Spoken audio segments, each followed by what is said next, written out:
Namun, perlu diperhatikan dan segera konsultasikan ke dokter atau fisioterapis jika semakin bertambahnya usia, anak masih belum mampu berjalan dengan seimbang.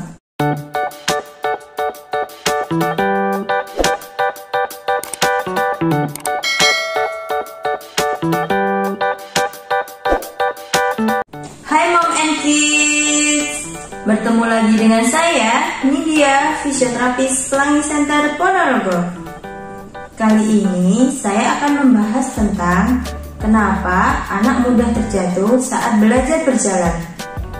Sebelumnya, jangan lupa like, komen, share, dan subscribe ya. Pernahkah Moms mengamati kenapa anak mudah terjatuh saat belajar berjalan? Nah, hal ini disebabkan oleh berbagai faktor, seperti adanya kelemahan otot tungkai, postur badan yang tidak bagus, dan keseimbangan yang tidak maksimal. Kali ini saya akan membahas tentang keseimbangan. Apa itu keseimbangan? Keseimbangan merupakan suatu kemampuan untuk mempertahankan keseimbangan tubuh dalam melawan gravitasi. Keseimbangan dipengaruhi oleh beberapa faktor, yaitu center of gravity, line of gravity, dan base of support. Center of gravity merupakan titik pusat gravitasi yang mendistribusikan massa tubuh secara merata. Letak center of gravity ini bisa berubah-ubah sesuai posisi loh Moms. Pada posisi berdiri, letak center of gravity berada di depan tulang belakang sakrum kedua. Yang kedua, line of gravity. Line of gravity merupakan suatu garis imajiner yang berada vertikal melewati center of gravity. Yang ketiga, base of support atau bidang tumbuh. Prinsipnya, semakin luas base of support, maka tubuh akan lebih seimbang.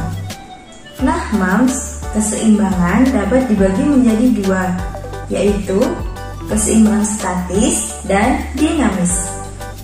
Keseimbangan statis merupakan kemampuan untuk mempertahankan posisi saat tubuh tidak bergerak.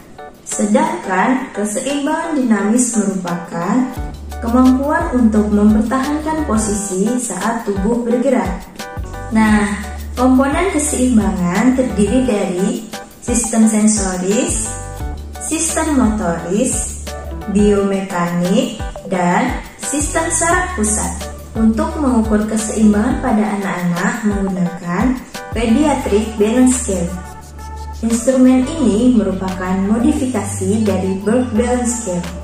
Jika semakin besar total skor Pediatric Balance Scale, berarti anak memiliki keseimbangan yang bagus.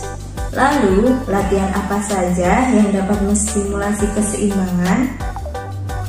Di antaranya, latihan kekuatan otot tungkai, latihan keseimbangan, dan latihan motorik kasar. Jadi, jangan khawatir jika saat mulai belajar berjalan, anak mudah terjatuh ya Moms. Namun, perlu diperhatikan dan segera konsultasikan ke dokter atau fisioterapis jika semakin bertambahnya usia, anak masih belum mampu berjalan dengan seimbang. Nah, sekian penjelasan dari saya tentang keseimbangan.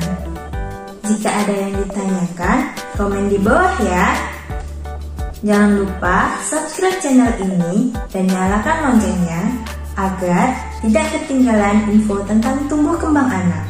Terima kasih, semoga bermanfaat. Sampai jumpa.